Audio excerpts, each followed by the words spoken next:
కృష్ణా జలాలను AP CM Chandrababu తరలించుకొని పోతుంటే CM Revanth Reddy గురుదక్షిణగా భావిస్తూ సైలెంట్ గా ఉంటున్నారని మాజీ మంత్రి హరీష్ రావు ఆరోపించారు.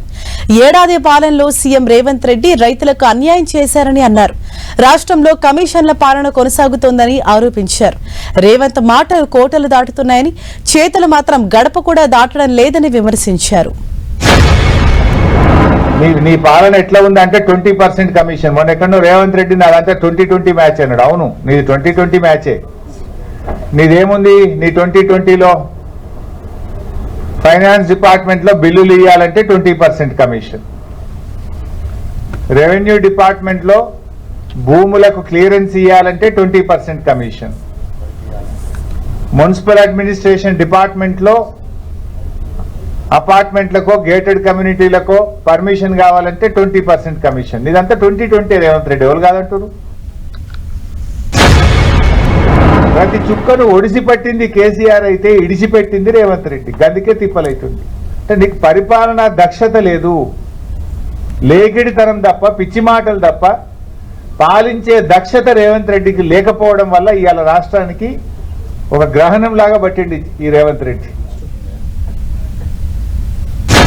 ఒకవైపు ఏమో కృష్ణానదిలో తన గురువు గారు చంద్రబాబు నాయుడు నీళ్ళన్నీ పట్టుకుపోయింది ఆంధ్రాకు.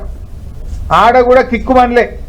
మీరు గమనించండి, మొన్న ఎప్పుడో చంద్రబాబు నాయుడు గారు నేను నీళ్ళు తీసుకుపోతా, గోదావరి నీళ్ళు బరాబర్ తీసుకుపోతా, మీరెవరు అడ్డుకోవడానికని మాట్లాడిండు. కనీసం రేవంత్ రెడ్డి అన్న మాట్లాడిండా? నీళ్ల మంత్రి ఉత్తమ్ కుమార్ రెడ్డి నోరిప్పిండా? ఎందుకంటే ఉత్తమ్ కుమార్ రెడ్డి, పద్మావతి గారు విజయవాడకు పోయి చేపల పులుసు తినొచ్చారు చంద్రబాబు నాయుడు దగ్గర. రేవంత్ రెడ్డి ఏమో చంద్రబాబు నాయుడు ప్రజాభవన్కు పిలిచి ఈ మధ్య అడుగులకు మడుగులు వచ్చి ఆయనకు పాదపూజ చేసిండు. నువ్వు చేసింది ఏం లేదు రైతులకు. వానకాలం రైతు బంధు ఎగ్గొట్టినావు, యాసంగి రైతు బంధు వడకనేపాయ్, రుణమాఫీ 50% కూడా కానటువంటి పరిస్థితే ఉన్నది, ఎరువులకు తిప్పలే ఉన్నది, మోటార్లు గాలిపోతున్నాయి, ఇంకా 400 కోట్ల రూపాయల బోనస్ డబ్బులు ఇంకా రైతుల అకౌంట్లలో జమ కాలేదు. 400 కోట్లు పెండింగ్ ఉంది.